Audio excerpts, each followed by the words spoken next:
सभी कक्षा 9th और 8th के छात्रों का मैं राजू स्वामी सबसे सभ्यता की वर्णमाला की अन्वेषण स्वागत करता हूँ इस केंद्रीय विद्यालय की सभा का। और आप जानिएगा सबसे सभ्यता के पुराने हमारे सत्र का यही नाम है। इस शैक्षणिक सत्र का आरंभ करते हैं। यदि आप 4 चीज की जानकारी रखना चाहते हैं तो जानना चाहते हैं। दूसरा, तीसरा आपका कि इस संसार की प्रथम वर्णमाला कौन सी है।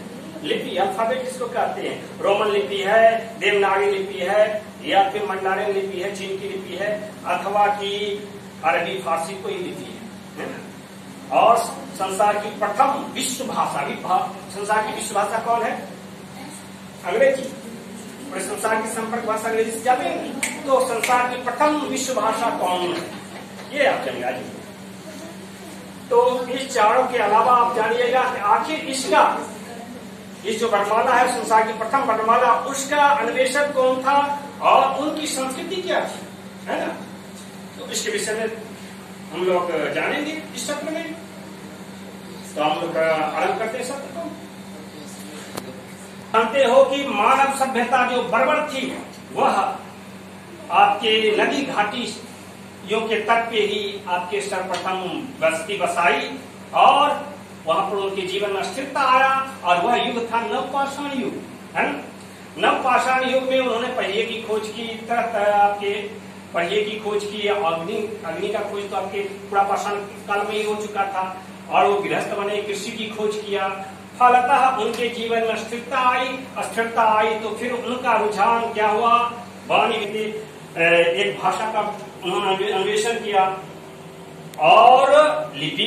पहली आपके जो थी सब सुंदर सभ्यता नदी घाटी सभ्यता जिसे इंडस वैली सिविलाइजेशन कहते हो।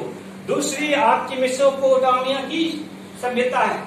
तीसरी आपके मिस्र की सभ्यता। चौथी आपकी चीन की नदी घाटी सभ्यता है। मैं क्रम नहीं बतलाया हूँ, वास्तव में क्रम है। संसार की सबसे पहले जो नदी घाटी सभ्यता है भारत की इंडस वैली सिविलाइजेशन। दूसरी आपकी सुमेरियन सभ्यता जिसको कहते हैं आपके मेसोपोटामियन सभ्यता।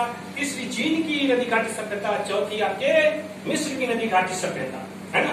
ये आज से आपके लगभग 4,500 ईसा पूर्व की घटना है।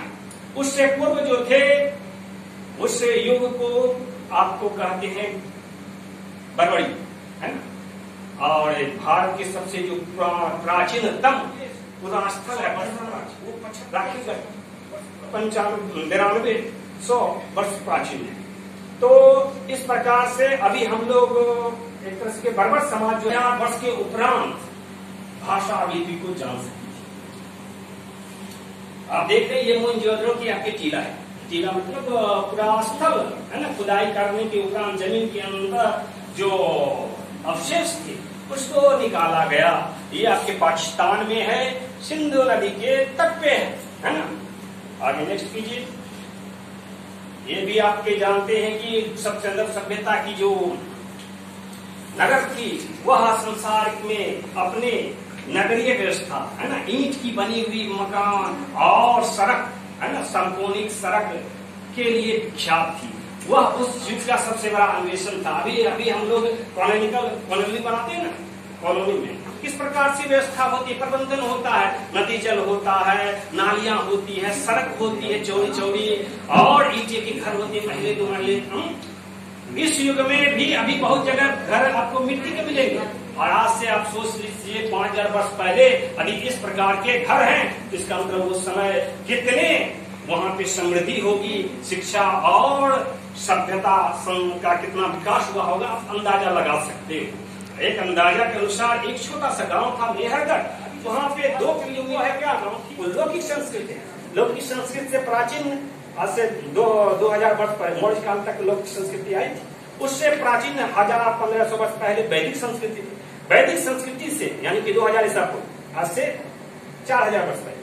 और उससे भी प्राचीन थी आद्य संस्कृत भाषा जो विश्व की भाषा थी। जैसे अभी अंग्रेजी है, पूरे संसार में की भाषा क्या थी? आद्य संस्कृत भाषा थी। तो उसी भाषा में यह जो लिपि ये है संलिखित। ये क्या है? संयुक्ताक्षर। ये संयुक्ताक्षर ये सभी संयुक्त अक्षर है, देख रहे हैं, इंडस वैली थी, इसको कोई नहीं पढ़ सका है, तो हम लोग को इसको पढ़ना है ना। आगे नेक्स्ट,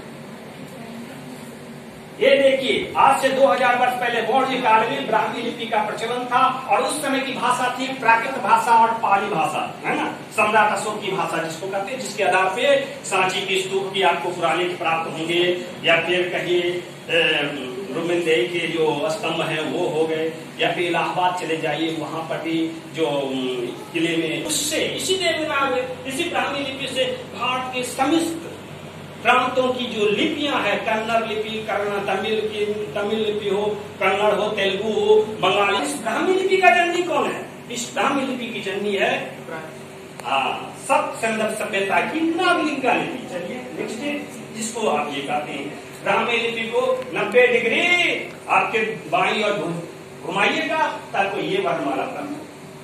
बस इतना काम करना था। यही काम करने में वैज्ञानिक लोग कुछ ज्यादा सोच लेते हैं तो अन्वेषण काम नहीं करता। मैंने हल्का सा काम किया और ये रिजल्ट आपको प्राप्त हुआ है। मुझे मात्र आपके कहिए कि 7 दिन लगे आपको अन्वेषण करने में। आज से 2018 में मैंने इसको खोज किया। नेक्स्ट, आप देखिए, आप जानते हो कि इस वर्णमाला जो संसार की प्रथम वर्णमाला थी, इन वर्णमाला का प्रचार प्रसार करने में किसका सहयोग लिया? हमारे पूर्वजों ने, पितरों ने, आम मनुष्यों को लिया। उसको कहा गया अक्षर ब्रह्म के माध्यम से प्रचार प्रसार किया। अभी पूजा पाठ में तरह तरह के बोलते हैं, ये प्रसाद जैसे बोलते हैं आग धतूरा भगवान भोलेनाथ को पसंद है ना, वो शब्द चित्र है, उसका शब्द चित्र बनाइएगा। तो इसी प्रकार से तिलक भी एक शब्द चित्र है, एक संयुक्ताक्षर है, शब्द चित्र नहीं है, संयुक्ताक्षर है, अक्षर है ये देखिए, ये है उकार, ये है मकार, इसको कहते हैं मकार। नाक के थम देखे हैं, ये 5 हुए ना नकार, तो 5 क्या इसी रूप में मिलेगा, युवकार के रूप में। और ये हो गया मां, ओम, ये ओंकार बोलते हैं ना, ओंकार का आद्य स्वरूप। दरअसल मैं जब रिसर्च कर रहा था तो सर्वप्रथम मुझे आर्टिकल में लिखता हूँ अखबारों के लिए, पत्रिकाओं के लिए, तो उसमें मुझे ओंकार की उत्पत्ति के विषय में बतलाना था। तो मैं रिसर्च कर रहा था, उसी क्रम में मुझको ये प्राप्त हुई। तो सर्वप्रथम मैंने इसी को खोजा, ओम। ओम का तात्पर्य संस्कृत में क्या होता है? ओम का तात्पर्य संस्कृत में होता है नगर या घाट। ओम अब अस्सलाम वालेकुम कहते हो ना, ये आपके सब संदर्भ सभ्यता काल के हैं। वालेकुम, उम है ना, उम माने नगर, वहां पर आत्मीयता जो होती है ना, अपनी दूसरे में आप हमारे हो, आप हम, तो ये जो उम है तो हिंदू लोग किस रूप में करते हैं? वो तो मुस्लिम थे, अरबी है।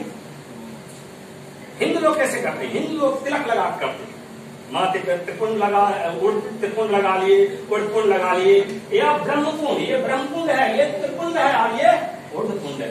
ये 3 प्राचीनतम ललाट तिलक थे। जब कोई छात्र पढ़ लेता था अपने गुरुकुल में विद्यार्थी, तो उसको यही अ से लेकर के ह तक, बस अ से लेकर ह तक पढ़ना होता था और उनको पढ़ाने का अधिकार गुरु है, उन्होंने इस वर्णमाला का प्रवर्तन किया था। तो वो त्रिपुंड लगाते है ना, इसको कहते हैं। ये हो गया अ, ये हो गया ई, बिंदी जो होती है ई होती है, और ये जो आड़ी रेखा होती है अ होता है, अ और ई, ऐ हुआ, ऐ का, इसी से सब निकला ऐ मने रिश्तेदारों का राजा, कुटुंबियों का मालिक। तो भगवान भोलेनाथ जो है, शिव जो है, रुद्र जो है, वह क्या थे? वर्णमाला के प्रवर्तक थे। इसीलिए सर्वप्रथम सब संदर्भ सभ्यता के राजा बनने का सौभाग्य उन्हीं को प्राप्त हुआ। गुरु भी थे, राजा भी थे, उस युग में रुद्र कहलाते थे। और ये ब्रह्मकुंड कौन लगाता था? ब्रह्मकुंड वो लगाते थे जो तपस्या करते थे। इसको पप कहते हैं। क्या कहते हैं? पप, पप ने पिता, पापा है ना, ब्रह्मा लगाते हैं, पितामह कहलाते हैं। नेक्स्ट, ये देखिए, आपको इसमें स्पष्ट रूप से लिखा हुआ है। आगे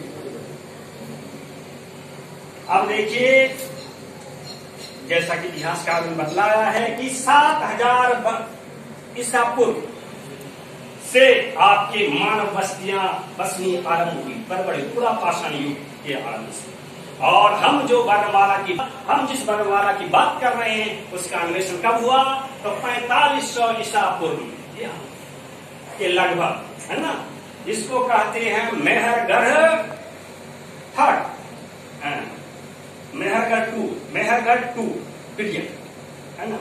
स्वीडन फेज 2 इतिहास, विश्व इतिहास में ही पढ़ाया जाता है। आपको जानना से कितना है कि अब वर्णमाला का अन्वेषण सप्तसंदव वासियों ने किस युग में किया था, तो 4500 ईसा पूर्व में किया था, है ना। आगे नेक्स्ट, उसके बाद ही ये देखिए कि जब तक मनुष्य को शिक्षा नहीं मिलती है तब तक उसके अंदर संस्कार नहीं होता है, और जब तक संस्कार नहीं होता है तब तक वह सत्य नहीं कहला सकता है।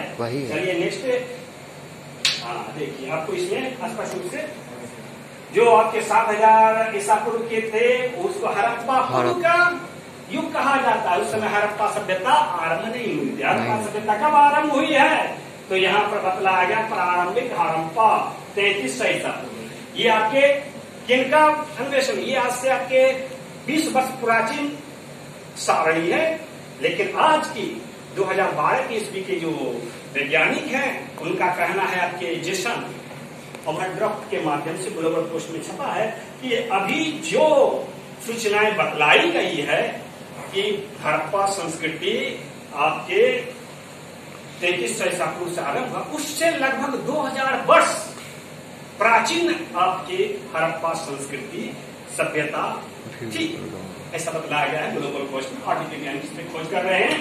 कहने का मतलब ये 3300 क्या हो गया, ये 3300 हो गया आपके 2000 जोड़ दीजिए 5300 सुमेरियन सभ्यता के काल से, और उसी काल में 4500 ईसा पूर्व में जाकर के वर्णमाला की खोज हुई थी, और उसका प्रचार प्रसार संपूर्ण विश्व में भारतवासियों ने किया था, इसीलिए भारतवासियों को विश्व गुरु कहा जाता है। आगे नेक्स्ट,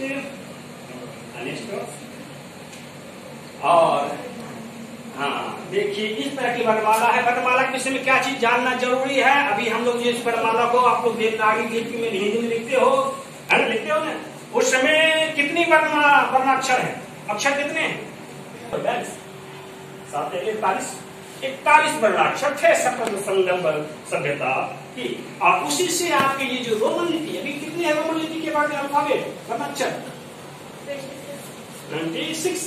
26 संशोधित होकर के 41 से 26 बना है। अभी भी आपके विश्व अधिक परोक्ष रूप से देखें नाम बदल गया है, रोमन लिपि कहलाता है सप्तसंदव सभ्यता की वर्तमान, लेकिन वही तो है भी। चलिए नेक्स्ट कीजिए, देखिए। और इसके विषय में ये भी जानिए कि ये किस तरह से लिखा जाता है वर्णाक्षर। अभी हम लोग रोमन लिखते हैं, बाएं से दाएं लिखते हैं, लिखते हैं ना, बाएं से दाएं, शिरोरेख है यहाँ पर, देखिए शिरोरेख है, ऊपर कुछ नहीं है। आगे कीजिए, जैसे कि आपके ये देखिए शिरोरेख हो गया। अब चलिए अब हम लोग आगे नेक्स्ट कीजिए। ये सब मुहरे हैं, इसको कहते हैं मुहरे, जिसपे आपके उस युग में लिखे जाते थे, संदेश दिए जाते थे, बच्चों को पढ़ाए जाते थे गुरुकुलों में, है ना। और ये जो पुरालेख मुहरे होती थी, यह अभी तक जो है ना मात्र एक पुरालेख, एक मुहर पे। ये देखिए आप पढ़ते जाइए, वहां पर गुरुकुलों में ओंकार का वाचन होता था, एक ही मंत्र था सतयुग में, अभी कई मंत्र आपको मिलेंगे। उस युग में क्या कौन सा पुंड का तिलक लगाया जाता था, वह हो गया शिक्षित सत्य और सुसंस्कृत नागरिक। आगे नेक्स्ट, ये जो आपको लगातार चित्र मिलेगा, ये लिखा है पाठा पाठ ऊ पात्र, ये हो गया गौ, गौ यानी वाणी। जो पत्र में वाणी लिखा हुआ है उसको पढ़ो, ये हाथी का चित्र है, हाथी उसमें कुछ नहीं है। वो आपके सप्तसंदव वासी, नेक्स्ट करते जाइए, सप्तसंदव वासी जो थे पशु पक्षियों को बहुत प्रेम करते, अहिंसा और प्रेम के संदेश वाहक। वे बर्बर सभ्यता सभी लोगों को ऐसे पुरानी पीढ़ी बर्बर यानी करते, भगवान शिव की पूजा करते हैं, कैसे है ना, ये इसीलिए शिवलिंग की अभी भी पूजा हो रही है कि वो हमारे आदि गुरु हैं। उनकी भाषा क्या थी, आदि संस्कृत थी।